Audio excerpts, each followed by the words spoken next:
Polytechnic పిల్లల మీద రేవంత్ సర్కార్ కర్కశంగా వ్యవహరిస్తోంది. అక్రమ కేసులు పెట్టి ఇబ్బందులకు గురి చేస్తోందన్న హరీష్ రావు, పాలిటెక్నిక్ విద్యార్థులు టెర్రరిస్టుల, సంఘ విద్రోహ శక్తుల అని ఆగ్రహం.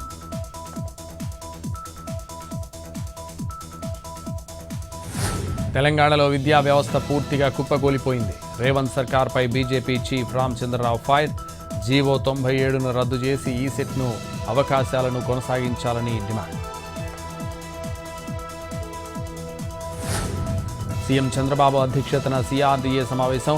వివిధ పరిపాలనా అనుమతులకు ఆమోదం. అదనంగా మరో 533 కోట్ల నిధుల మంజూరుకు నిర్ణయం.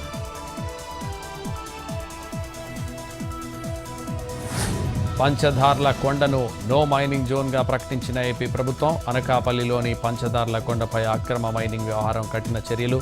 పంచదార్ల కొండను నో మైనింగ్ జోన్గా ప్రకటిస్తూ ఉత్తర్వులు జారీ.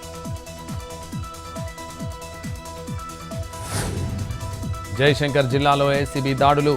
మైన్స్ ఏడీ బొజ్జా జయరాజ్ నివాసం, కార్యాలయాల్లో సోదాలు. 70 కోట్ల విలువైన అక్రమాస్తులు గుర్తించిన ఏసీబీ.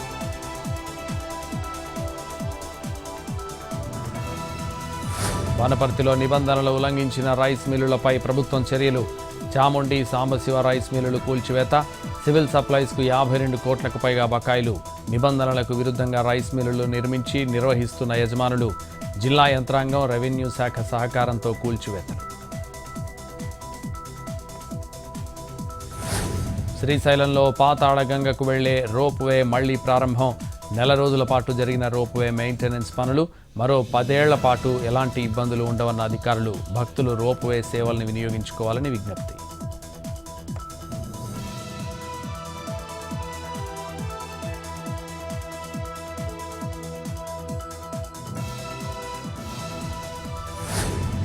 ప్రధాని మోడీకి మల్లికార్జున ఖర్గే లేఖ.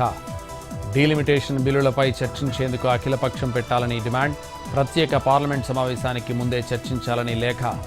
లోక్సభ సీట్లు 543గానే మరో 25 ఏళ్లుంచాలని, రాష్ట్రాల వారీగా సీట్లు కూడా యథాతథంగా ఉంచాలన్న ఖర్గే.